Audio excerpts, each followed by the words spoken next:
Good evening, everyone. I hope you're all doing well. Welcome to D1 Academy Current Affairs classes. ఈ రోజు current affairs classes లో భాగంగా మనం news లో ఉన్న కొన్ని ముఖ్యమైన అంశాల గురించి చర్చించుకుందాం. అవి ఏంటంటే coming on to the first topic for today, that is operation Meghdoot. Operation Meghdoot news లో ఉంది. ఎందుకు? ఈ రోజే, దట్ ఈస్ ఏప్రిల్ 13th 1984 రోజు ఏప్రిల్ 13 1984 ఈ ఆపరేషన్ మేఘ్దూత్ అని నిర్వహించడం జరిగింది. మరి అసలు ఈ ఆపరేషన్ మేఘ్దూత్ మీద చాలా సార్లు ఎగ్జామ్స్ లో క్వశ్చన్స్ వచ్చాయి. మరి అసలు ఇది ఎందుకు నిర్వహించారు ఇప్పుడు మనం చూద్దాం. ఈ పిక్చర్ లో మీకు కనిపిస్తున్నట్టుగా సియాచిన్ గ్లేషియర్ ఉంది కదా. ఎస్, మరి సియాచిన్ గ్లేషియర్ ని పాకిస్తాన్ వాళ్ళు మొదట ఆక్రమించుకోవడానికి ట్రై చేశారండి. మరి వాళ్ళు దానికి ఆబాబెల్ అని పేరు పెట్టి దాన్ని ఆక్రమించుకోవడానికి ఫస్ట్ సైన్యాన్ని వాళ్ళ మౌంటైనర్స్ ని పంపించడం జరిగింది. మరి దానికి ప్రతిఘటనగా స్పందించిన మన ఇండియన్ ఆర్మీ ఆపరేషన్ మేఘ్దూత్ ని ఏప్రిల్ 13th 1984 నిర్వహించి దీన్ని మరి మన కంట్రోల్లోకి తీసుకురావడం జరిగింది. ముఖ్యంగా ఇది ఎక్కడుంది? ఈ సియాచిన్ గ్లేషియర్ చూసుకుంటే టెరిటోరియలీ వెరీ స్ట్రాటజిక్ పాయింట్ లో ఉంది కదా. ఇగో ఇదంతా ఇండియాలో ఉన్న కాశ్మీర్, ఇదేమో ఇక్కడ గిల్గిత్ బలిస్తాన్ ఏమో పాకిస్తాన్ ఆక్యుపైడ్ కాశ్మీర్ లో భాగం, మరియు ఇక్కడేమో చైనా. ఈ మూడు కంట్రీస్ యొక్క సరిహద్దుల్లో ఉన్న ప్రాంతం కదా ఈ సియాచిన్ గ్లేషియర్. మరి ఆ అత్యంత కీలకమైన ఈ సియాచిన్ గ్లేషియర్ ప్రాంతం పైన ఫస్ట్ టైం పాకిస్తాన్ వాళ్ళు ఆక్రమించడానికి ప్రయత్నం చేపట్టారు. మరి దాని తర్వాతనే మన వాళ్ళు ఈ ఆపరేషన్ మేఘ్దూత్ ని ఏప్రిల్ 13th, ఈ డేట్ ఇంపార్టెంట్. అలాగే ఆపరేషన్ మేఘ్దూత్ దేనికోసం నిర్వహించబడింది అనేది ఇంపార్టెంట్. ఏప్రిల్ 13 1984 ఆపరేషన్ మేఘదూత్ అనే పేరుతోని ఆపరేషన్ చేపట్టి దాన్ని మళ్ళీ మన కంట్రోల్లోకి తీసుకురావడం జరిగింది. మరి ఇది జరిగి 40 years అయిన సందర్భంగా ఇది న్యూస్ లోకి రావడం జరిగింది. Okay, so what are the important points to remember? ఇందులో ఇంపార్టెంట్ పాయింట్స్ ఏంటి? ఆపరేషన్ మేఘదూత్ ని ఏప్రిల్ 13th 1984 రోజున నిర్వహించారు. మరి ఆపరేషన్ మేఘదూత్ ని అసలు ఎందుకు నిర్వహించారు? To take control of Siachen glacier. ఇది ప్రపంచంలోనే అత్యంత ఎత్తులో ఉన్న బ్యాటిల్ ఫీల్డ్ అండి. యుద్ధం జరిగే ప్రాంతాల్లో ప్రపంచంలోనే ఎత్తైన ప్లేస్ లో ఉంది. ఓకే, మరి 5,000 మీటర్ల ఎత్తులో ఉంటుందట ఇది. కరెంట్లీ మన Indian army remains the first and only army in the world to have deployed army people, tanks and other ordnance material in this height. 5,000 మీటర్ల కన్నా ఎక్కువ ఉన్న ప్రాంతంలో ట్యాంక్స్, ఆర్డినెన్సెస్ అలాగే మెషిన్ గన్స్, ఆర్మీ వీళ్ళందరినీ నిర్వహిస్తున్న ఏకైక మిలిటరీగా మరి మన భారతదేశం గర్ద సాధించడం జరిగింది. సియాచిన్ లో గడ్డగట్టుకోపోయే చల్లు ఉంటాయండి. ఇది ఎందుకు టెరిటోరియల్లీ ఇంపార్టెంట్ అంటే మన వాళ్ళు ఇక్కడ పైన ఉన్నారనుకోండి, ఒకసారి చూడండి కిందికి కంట్రోల్ ఉంటది, రైట్? మరి ఈ ఏరియా దగ్గర నిలిచినప్పుడు అక్సైచెన్ కూడా పైన ఉన్న వాళ్ళకి ఇది కింద ఉంటది. అంటే ఎప్పుడైనా యుద్ధానికి సంబంధించిన విషయాల్లో పైన ఉన్న వాళ్ళే కంట్రోల్లో ఉంటారు కింద ఉన్న ప్రాంతం కన్నా. ఒకవేళ ఈ సియాచిన్ గ్లేషియర్ ని పాకిస్తాన్ కానివ్వండి లేకపోతే చైనా కానివ్వండి కంట్రోల్ చేసి ఉంటే మనకు లడాక్ తో చాలా ప్రాబ్లం వస్తుండే. లడాక్ మన దేశంలో కొనసాగే విషయంలో చాలా ప్రాబ్లం వస్తుండే. దాని తర్వాత వీళ్ళు ఈ లడాక్ కి ఈ లే కార్గిల్ హైవే ఉంది కదా, ఎస్, ఈ లే కార్గిల్ హైవేని అటాక్ చేసేవాళ్ళు. సో అందువల్ల ఈ ఆపరేషన్ మేఘదూత్ అనేది మరి చాలా చాలా ఇంపార్టెంట్ అయింది. అందుకే మన వాళ్ళు దీన్ని నిర్వహించడం జరిగింది. Okay, right. Coming on to the next topic for today, Jallian Walabagh మాస్కరే are Jallian Walabagh ఉదంతం అని చెప్పి మనం చదువుకుంటా ఉంటాం కదా ఇండియన్ హిస్టరీలో భాగంగా. ఎవరైనా ఇండియన్ హిస్టరీ చదివిన వాళ్ళు జాలియన్ వాలాబాగ్ మాస్కరే తెలియదు అంటే మీరు అసలు ఇండియన్ హిస్టరీ బుక్ ముట్టనట్టే అర్థం. ఎందుకంటే ఇండియన్ ఇండిపెండెన్స్ మూవ్మెంట్ చరిత్రలోనే ఇది ఒక కీలకమైన ఘట్టం. ఇది జాలియన్ వాలాబాగ్ మాస్కరే. మరి ఇది కూడా ఏప్రిల్ 13th జరగడం జరిగింది. ఏప్రిల్ 13th ఏ సంవత్సరం? 1990. కొన్ని సార్లు ఎగ్జామ్స్ లో గ్రూప్ 4, గ్రూప్ 3 లాంటి ఎగ్జామ్స్ లో జాలియన్ వాలాబాగ్ మాస్కరే ఏ డేట్ జరిగింది అని అడిగిన సందర్భాలు కూడా ఉన్నాయి డైరెక్ట్ గా. మరి అసలు దీని వెనుక ఉన్న హిస్టరీ ఏంటి? అసలు జాలియన్ వాలాబాగ్ లో అంతమందిని అలా చంపాల్సిన అవసరం ఏమొచ్చింది? అసలు ఇక్కడ ఇంతమంది ఎందుకు వెళ్ళి అక్కడ ఆ రోజు ఉన్నారు? ఇవన్నీ మనం ఇప్పుడు చూద్దాం. ఇక్కడ కనిపిస్తుంది కదా, డైరెక్ట్ గా వచ్చేసి ఉన్న వాళ్ళందరి మీద కాల్చి పడేసిండు జనరల్ డయర్, రైట్. మరి అసలు ఇది ఎందుకు జరిగింది అంటే 1919లో అంటే 1919లో బ్రిటిష్ ప్రభుత్వం తీసుకొచ్చిన రౌలట్ చట్టం, నల్ల చట్టం అది. ఆ రౌలట్ చట్టానికి వ్యతిరేకంగా భారతదేశం అంతటా నిరసనలు చేపట్టాలని చెప్పి ఏప్రిల్ 13 అంటే ఆ రోజు బైసాఖి పండుగ మన 6 నిర్వహిస్తారు కదా. ఎస్, ఆ బైసాఖి పండుగ సందర్భంగా పంజాబ్ లోని అమృత్సర్ లోని ఈ జాలియన్ వాలాబాగ్ లో మరి అక్కడ లోకల్ ఏరియాలో ఉన్న కాంగ్రెస్ కార్యకర్తలందరూ ఇక్కడ సమావేశం కావడం జరిగింది. ఇండియన్ ఫ్రీడమ్ ఫైట్ లో పాల్గొన్న కాంగ్రెస్ మెంబర్స్ ఉన్నారు కదా, మరి వాళ్ళందరూ ఇక్కడ సమావేశం కావడం జరిగింది. ఓకే, మరి అయితే అసలు ఈ రౌలట్ చట్టం ఏం చెప్తుందో మనం ఇప్పుడు తెలుసుకున్నాం. ఈ రౌలట్ చట్టం అనేది బ్రిటిష్ ప్రభుత్వానికి ఎవరినైనా విచారణ లేకుండా నిర్బంధించే అధికారాన్ని ఇస్తుందంట. అసలు ఎందుకు అరెస్ట్ చేశారు అంటే మినిమం అరెస్ట్ చేసిన విచారణ చేయాల్సి ఉంటది కదా. ఎస్, మరి ఈ రౌలట్ చట్టం ద్వారా బ్రిటిష్ గవర్నమెంట్ కి ఎవరినైనా నార్మల్ సిటిజన్ ని కానివ్వండి, గాంధీ మహాత్ముడు లాంటి పొలిటికల్ లీడర్ ని కానివ్వండి, ఇలా ఎవరినైనా విచారణ లేకుండా నిర్బంధించే అవకాశాన్ని బ్రిటిష్ గవర్నమెంట్ కి ఇది ఇస్తుంది. ఓకే, మరి దాని మీదనే వాళ్ళు ప్రొటెస్ట్ చేస్తుంటే బ్రిగేడియర్ డయర్ ఎడ్వర్డ్ ఓ డయర్ నేతృత్వంలోని బ్రిటిష్ దళాలు అక్కడికి వెళ్ళి ఎలాంటి హెచ్చరిక చేయకుండా 10 నిమిషాల పాటు లైన్ గా కాల్పులు జరుపుతానే ఉన్నారు.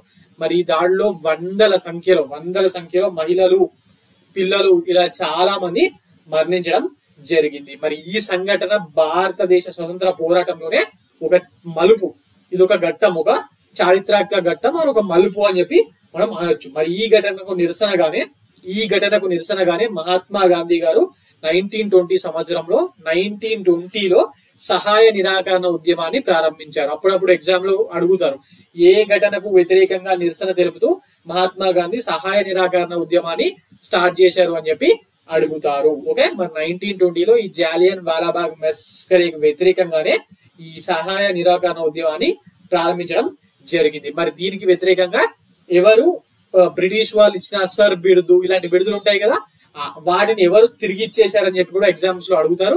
మరి జాలియన్ వాలాబాగ్ మెస్కరీకి వ్యతిరేకంగా 1920లో మరి మన రవీంద్రనాథ్ ఠాగూర్ ఉన్నారు కదా, ఎస్, రవీంద్రనాథ్ ఠాగూర్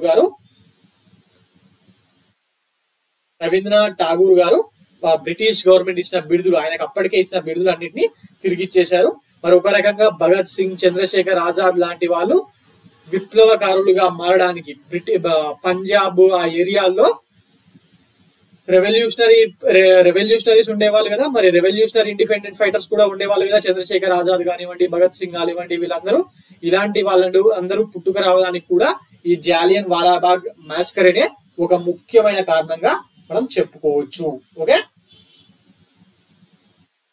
మరి 1920లోనే ఈ దుర్ఘటన జరిగిన స్థలం అంటే అమృత్సర్ లోని ఈ ఏరియాలో ఒక స్మారక స్తూపాన్ని నిర్మిస్తామని చెప్పి అప్పటి భారత జాతీయ కాంగ్రెస్, ఇండియన్ నేషనల్ కాంగ్రెస్ ఒక తీర్మానాన్ని చేయడం జరిగింది. మరి భారతదేశానికి ఇండిపెండెన్స్ వచ్చిన తర్వాత 1961 ఏప్రిల్ 13న అప్పటి రాష్ట్రపతి మన బాబు రాజేంద్ర ప్రసాద్ గారు ఉన్నారు కదా, ఆయన మరి మన మొట్టమొదటి ప్రధానమంత్రి మన జవహర్ లాల్ నెహ్రూ గారి నాయకత్వంలో ఈ స్తూపం ఆ టైంలో అక్కడ 1961లో వీళ్ళ జ్ఞాపకార్థం స్తూపం కూడా ఆవిష్కరించబడింది. ఓకే, మరి ప్రతి సంవత్సరం ఏప్రిల్ 13న ఇప్పటికీ కూడా జాలియన్ వాలాబాగ్ మాస్కరేలో చాలా మంది ఫ్రీడమ్ ఫైటర్స్, ఇప్పటికీ బతుకున్న వాళ్ళలో చాలా మంది అటు కొన్ని పొలిటికల్ పార్టీస్ వాళ్ళు కూడా అక్కడికి వెళ్ళి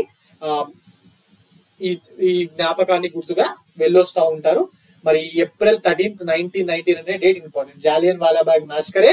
మరి దానికి వ్యతిరేకంగానే ఈ మహాత్మా గాంధీ గారు సహాయ నిరాకరణ ఉద్యమాన్ని స్టార్ట్ చేశారు. అలాగే రవీంద్రనాథ్ ఠాగూర్ ఆయనకున్న బిరుదుల్ని, బ్రిటిష్ వాళ్ళు ఇచ్చిన బిరుదుల్ని రిటర్న్ ఇవ్వడం జరిగింది. ఇలాంటి పాయింట్స్ మీకు ఎగ్జామ్ పాయింట్ ఆఫ్ వ్యూలో important. Okay, right. Now coming on to the next topic for today, that is India growth rate మీద ఆర్బిఐ, ఏడిపి, వరల్డ్ బ్యాంక్ లేకపోతే క్రిజిల్ లాంటి ఏజెన్సీస్ ఇవన్నీ రేటింగ్స్ ఇస్తూ ఉంటాయి కదా.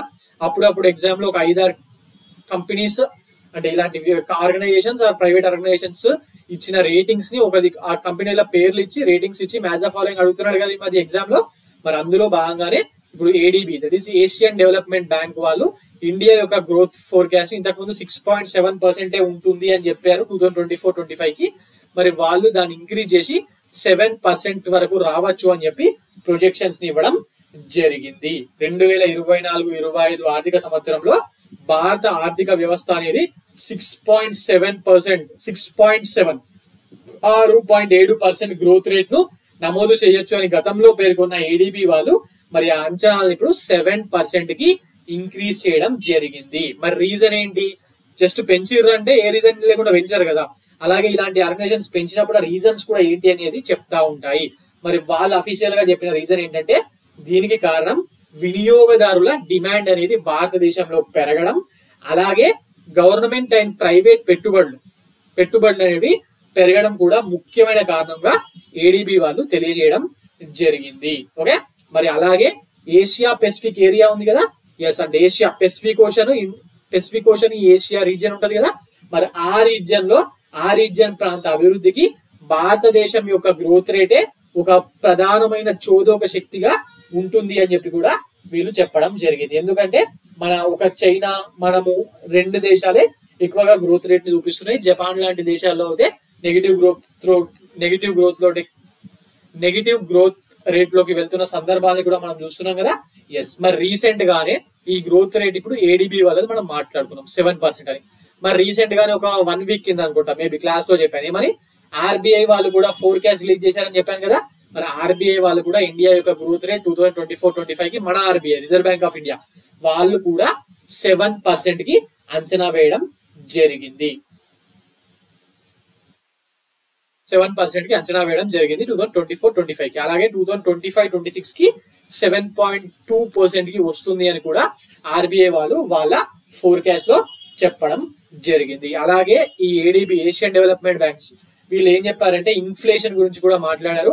ఇన్ఫ్లేషన్ దట్ ఈస్ తెలుగులో ద్రవ్యోల్బణం అంటాం కదా.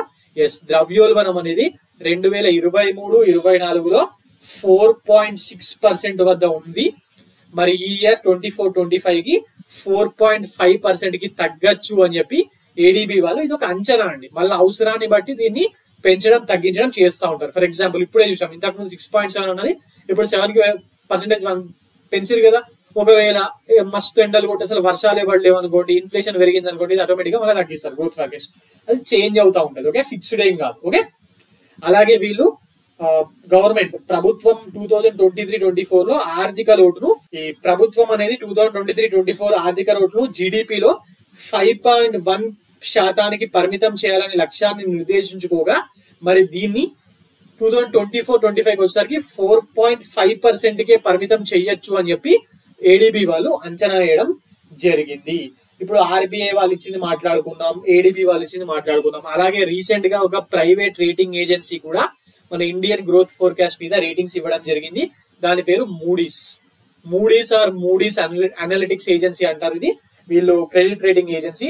మరి వీళ్ళు కూడా ఈ గ్రోత్ ఫోర్కాస్ట్ ని చెప్పడం జరిగింది, ఇండియా యొక్క గ్రోత్ ఫోర్కాస్ట్. వీళ్ళ ప్రకారం 2024 లో ఇండియన్ జీడిపి 6.1% గ్రోత్ రేట్ ని చూడొచ్చు అని చెప్పారు. ఓకే, ఆర్బీఐ 7%, ఏడీబీ 7%, మూడీస్ ఏమో 6.7%. ఓకే, ఏడీబీ 7%, మరి మూడీస్ ఏమో 6.7% గా అంచనా వేయడం జరిగింది. ఓకే, ఇందులో వీళ్ళు మరి ఇంత ఈ 6.1% ఎందుకు అనే దానికి రీజన్స్ కూడా చెప్పారు. ఏంటంటే ఈ కోవిడ్ సంక్షోభం అనంతరం ఎదురైన ప్రతికూలతల వల్ల భారత వృద్ధి రేటు మీద చాలా ప్రభావం పడింది అని చెప్పి మూడీస్ వాళ్ళు తెలియజేయడం జరిగింది. అలాగే సౌత్ ఏషియన్ దేశాల్లో ఈ ఏడాది బలమైన వృద్ధి నమోదు కావచ్చు అని కూడా మూడీస్ అంచనా వేయడం జరిగింది. ఓకే, మరి వీళ్ళు ఇది ఎందులో చెప్పారంటే APAC outlook listening through the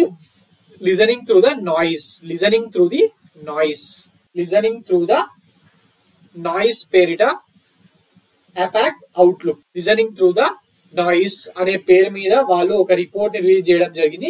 మరి అందులో భాగంగానే వీళ్ళు ఇదంతా చెప్పడం జరిగింది. అలాగే వీళ్ళు ఏం చెప్పారంటే ప్రపంచం మొత్తం మీద కంపేర్ చేస్తే ఆసియా పెసిఫిక్ దేశాల్లో వృద్ధి రేట్ అనేది చాలా బాగుంటుంది అని చెప్పి చెప్పడం జరిగింది. అలాగే గత ఏడాది ప్రపంచవ్యాప్తంగా ఆర్థిక వృద్ధి 2.5% మాత్రమే ఉండగా ఏసియా పెసిఫిక్ 3.8% వృద్ధి సాధించింది అని చెప్పి కూడా వీళ్ళు వాళ్ళ రిపోర్ట్ లో చెప్పడం జరిగింది. అలాగే ఇండియాలో మరియు చైనాలో ఇన్ఫ్లేషన్ ద్రవ్యోల్బణం ఉంటుంది కదా, ఆ ద్రవ్యోల్బణం ఆ ఇన్ఫ్లేషన్ అనిశ్చితులు అనేటివి చాలా ఎక్కువగా ఉన్నాయి, ఎంత ఫ్లక్చువేషన్ అనేవి చాలా ఎక్కువగా ఉన్నాయని కూడా వీళ్ళ రిపోర్ట్ లో చెప్పడం జరిగింది. మనకి ఇంపార్టెంట్ ఏంటంటే ఈ 3 పాయింట్లు.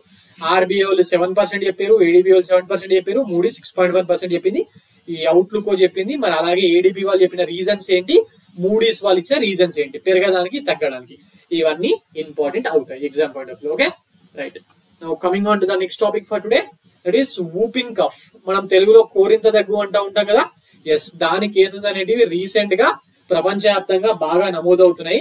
మరి అది అందువల్ల న్యూస్ లో ఉంది. ఈ వూపింగ్ కఫ్ ఆర్ కోరింత దగ్గు, కోరింత దగ్గు అనే వ్యాధితో చైనా, ఫిలిప్పీన్స్, నెదర్లాండ్స్ లో ఇప్పటికే చాలా మంది చనిపోగా రీసెంట్ గా బ్రిటన్, అమెరికా, ఆస్ట్రేలియా లోను ఈ వూపింగ్ కఫ్ ఇన్ఫెక్షన్ అనేది చాలా స్పీడ్ గా వ్యాప్తి చెందుతుందంట. చాలా మంది చిన్నారులు చనిపోతున్నారు. ముఖ్యంగా చిన్నారులు, ఈ గర్భిణులకు వ్యాక్సిన్లు వేయడంలో నిర్లక్ష్యం జరుగుతుంది కదా కొన్ని ఏరియాల్లో. అలాంటి ఏరియాల్లో ప్రాపర్ గా వ్యాక్సిన్లు అందని ఏరియాల్లో ఈ వ్యాధి అనేది చాలా చాలా స్పీడ్ గా విజృంభిస్తుందట. ముఖ్యంగా ఈ వ్యాక్సిన్ వేసుకోకపోవడానికే ఈ వ్యాధి యొక్క వ్యాప్తికి కారణం అని చెప్పి మరి అని న్యూసెస్ వస్తున్నాయి. ఓకే ఎస్, ఈ సిడిసి ఉంటది కదా, అంటే యుఎస్ వాళ్ళది, US centre for disease control and prevention. Yes, మరి వాళ్ళ ప్రకారం ఈ కోరింత దగ్గు అనే వ్యాధి దేని వల్ల వస్తుందంటే అది పెర్టాసిస్ అనే బ్యాక్టీరియా వల్ల వస్తుందంట. పెరుటాసిస్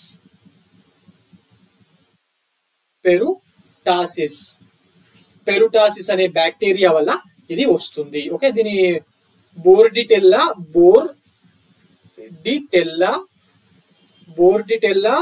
పెర్టాసిస్ ఈ బ్యాక్టీరియా పేరు. ఈ బోర్డిటెల్లా పెర్టాసిస్ అనే బ్యాక్టీరియా వల్ల ఇది రావడం జరుగుతుందట. తెలుగు వాళ్ళ కోసం ఇక్కడ రాస్తున్నాను. బోర్డిటెల్లా పెర్టాసిస్ అనే బ్యాక్టీరియా వల్ల ఇది రావడం జరుగుతుంది. ఇప్పుడు మనకు ఎగ్జామ్ లో డిజీజెస్ మీద, విటమిన్స్ మీద క్వశ్చన్స్ వస్తున్నాయి కదా. మరి ఇప్పుడు వూపింగ్ ఆఫ్ అనేది న్యూస్ లో ఉంది కాబట్టి దాని మీద క్వశ్చన్ ఇస్తే అది ఏ బ్యాక్టీరియా వల్ల వస్తుంది, లేకపోతే అది బ్యాక్టీరియల్ డిజీజా, వైరల్ డిజీజా, ఫంగల్ డిజీజా, ఇలాంటి క్వశ్చన్ రావచ్చు. సో ఇది బ్యాక్టీరియా, బోర్డిటెల్లా పెర్టాసిస్ అనే బ్యాక్టీరియా వల్ల ఇది రావడం జరుగుతుంది. బేసిక్ గా ఇది ఈ మనుషులు దగ్గినప్పుడు, అది వూపింగ్ ఆఫ్ ఉన్న వాళ్ళు దగ్గినప్పుడు గాలి ద్వారా ఇతరులకు ఇది వేగంగా సంక్రమిస్తూ ఉంటుంది. మరి మనిషి యొక్క శ్వాసకోశ వ్యవస్థ ఉంటది కదా, మరి దాన్ని ఇది ముఖ్యంగా దెబ్బతీస్తుందంట. ఓకే, ఇది మరి రీసెంట్ గా వరల్డ్ హెల్త్ ఆర్గనైజేషన్ వాళ్ళు వరల్డ్ లో ఉన్న అన్ని దేశాలని ఈ కోరింత దగ్గు యొక్క మరణాల గురించి హెచ్చరించడం జరిగింది.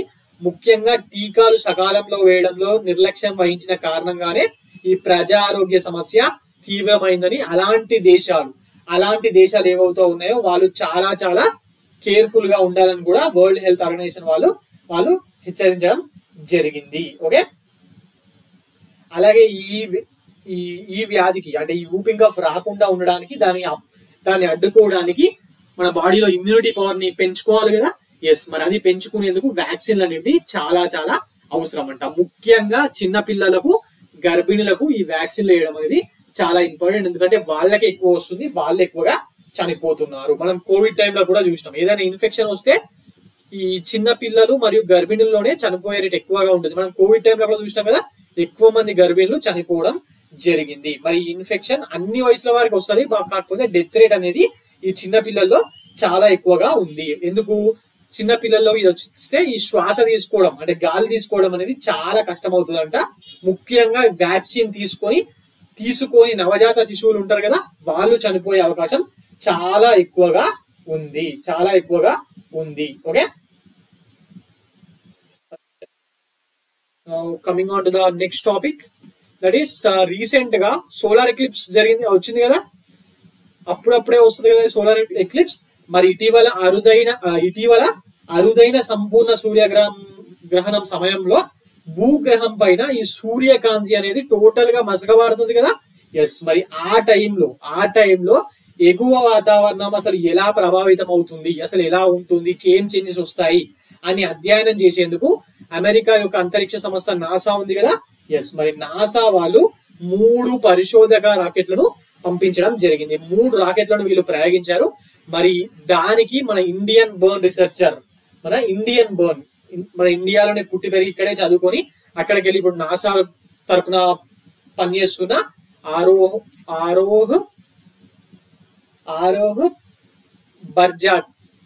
బర్జాటియా ఈయన దానికి నేతృత్వం వహించడం జరిగింది.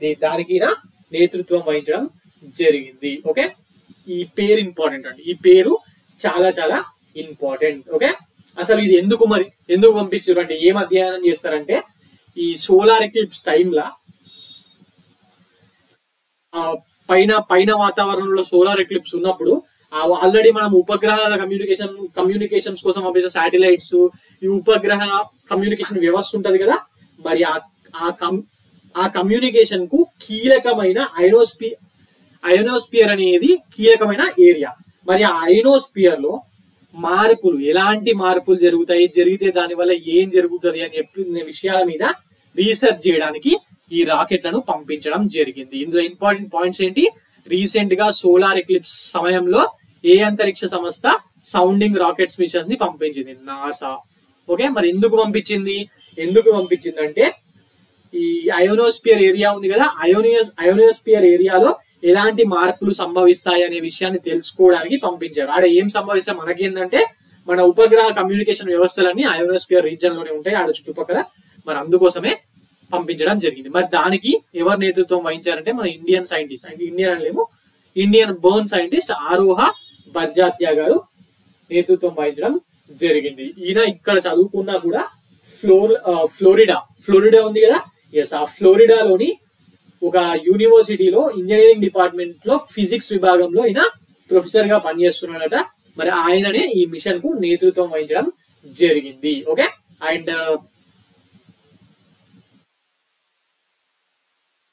అండ్ వీటిని ఈ సోలార్ ఎక్లిప్స్ జరిగే కన్నా 45 మినిట్స్ ముందు ఒకటి, గ్రహణం జరుగుతున్న టైంలో ఒకటి, గ్రహణం జరిగిన 45 నిమిషాలకు ఒకటి ప్రయోగించడం జరిగింది. అట్లా అవుతేనే అసలు ఏం జరుగుతుంది ఎట్లా అనేది ఎగ్జాక్ట్ గా రీసెర్చ్ చేయొచ్చు అనే కారణంతో ఆ టైమింగ్స్ అన్నిటిని నోట్ చేసుకొని కరెక్ట్ గా పంపించడం జరిగింది. Okay, right.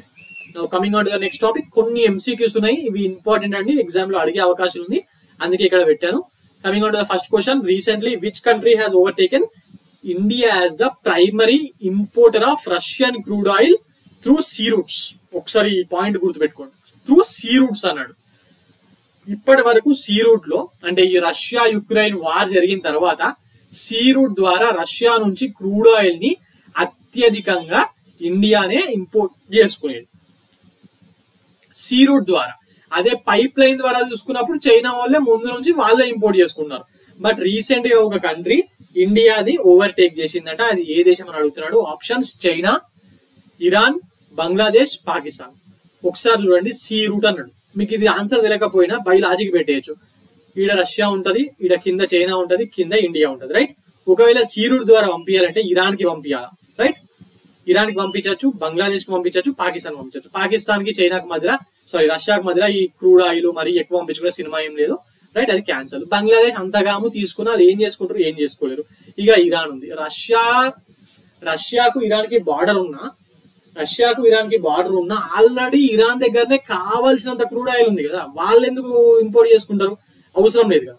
Yes, so automatic గా మీరు ఇక్కడ ఆప్షన్ ఎలిమినేట్ చేసి చైనా అని చెప్పి పెట్టేయచ్చు, ఒకవేళ మీకు హాల్డే అని చెప్పి తెలియకపోతే. కాకపోతే రీసెంట్ గా ఒక రిపోర్ట్ వచ్చింది, ఎనర్జీ కార్గో ట్రాకర్ వోర్టెక్స్ వాళ్ళది. వాళ్ళు ఏమని ఇచ్చారంటే China has overtaken India as the primary importer of Russian crude oil through see roots. ఒకప్పుడు అంటే ఈ రష్యా యుక్రెయిన్ కాన్ఫ్లిక్ట్ స్టార్ట్ కాక ముందు ఇండియా వాళ్ళు రష్యా నుంచి క్రూడ్ ఆయిల్ తీసుకునేది మొత్తం క్రూడ్ ఆయిల్ లో, అంటే మన దేశం ఇంపోర్ట్ చేసుకునే క్రూడ్ ఆయిల్ లో ఓన్లీ 2% ఉంటుండే. కాకపోతే యుద్ధం స్టార్ట్ అయిన తర్వాత రష్యా వాళ్ళు చీప్ రేట్స్ కమ్మడం స్టార్ట్ చేశారు కదా, మరి ఒక్కసారిగా మన ఇంపోర్ట్స్ ని మనము పెంచుకోవడం జరిగింది. మరి వాళ్ళు రీసెంట్ గా మళ్ళీ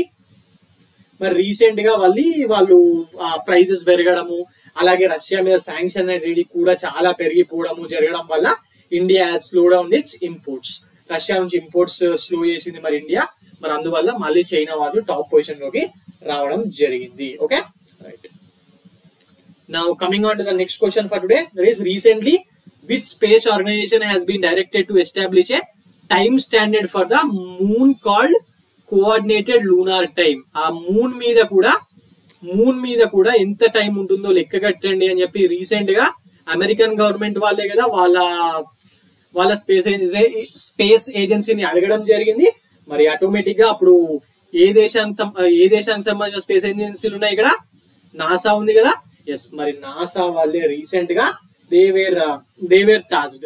NASA was tasked with establishing coordinated lunar time. వాళ్ళే ట్రై చేస్తున్నారు. ఎట్లా అయితే మన ప్రపంచంలో టైం జోన్స్ ఉన్నాయి, అట్లనే అసలు మూన్ మీద కూడా ఎగ్జాక్ట్ గా మన దాంతో కంపేర్ చేసినప్పుడు దాని టైం జోన్ ని కూడా ఒక లెక్కగా తీయండి అని చెప్పి వీళ్ళకు మిషన్ ఇస్తే మరి నాసా వాళ్ళు దాని మీద వర్క్ చేయడం జరుగుతుంది. ఓకే, అంటే ఇది టైం స్టాండర్డ్ అండి, టైం జోన్ కాదు. టైం జోన్స్ వేరా, టైం స్టాండర్డ్స్ వేరా. Okay, unlike this time zones, time standards defines units of time. Units of time ని వాళ్ళు డిఫైన్ చేసి and they will be helping us aid in time keeping. Okay, ఎందుకు మరి ఇన్ని సంవత్సరాలు లేనిది అసలు ఈ మూన్ మీద టైం స్టాండర్డ్ ని డిఫైన్ చేయాలని చెప్పి ఎందుకు అడిగారంటే, మళ్ళీ 1969 తర్వాత రీసెంట్ గా మళ్ళీ అమెరికా వాళ్ళు లూనార్ మిషన్స్ ప్లాన్ చేస్తున్నారు కదా, మనిషిని పంపించడానికి. అండ్ లూనార్ మిషన్స్ ని మళ్ళీ ప్లాన్ చేస్తున్నారు కదా. మరి ప్లాన్ చేసినప్పుడు ఈ స్టాండర్డ్ అనేది చాలా క్రూషియల్ గా ఉంటుంది. ఎందుకు? బికాస్ ఈ గ్రావిటేషనల్ ఫోర్సెస్ అనేవి వేరీ అవుతా ఉంటాయి కదా, అండ్ అలాగే సెలెస్టియల్ ఇన్ఫ్లుయెన్సెస్ కూడా ఉంటాయి. అప్పుడప్పుడు ఈ మన గ్రహాంతర బాడీస్, సెలెస్టియల్ బాడీస్ రావడం అనేది జరుగుతూ ఉంటాయి కదా. ఎస్, మరి అవన్నిటిని ఒక కంట కనిపెట్టడానికి ఈ యూనిఫైడ్ టైం స్టాండర్డ్ ని ఎస్టాబ్లిష్ చేయండి అని చెప్పి నాసాని గవర్నమెంట్ ఆఫ్ అమెరికా కోరడం జరిగింది. Okay right. సో ఇదండి ఈ రోజు current affairs. For more current affairs like this, please visit T1 Academy and also please subscribe T1 Academy. Thank you.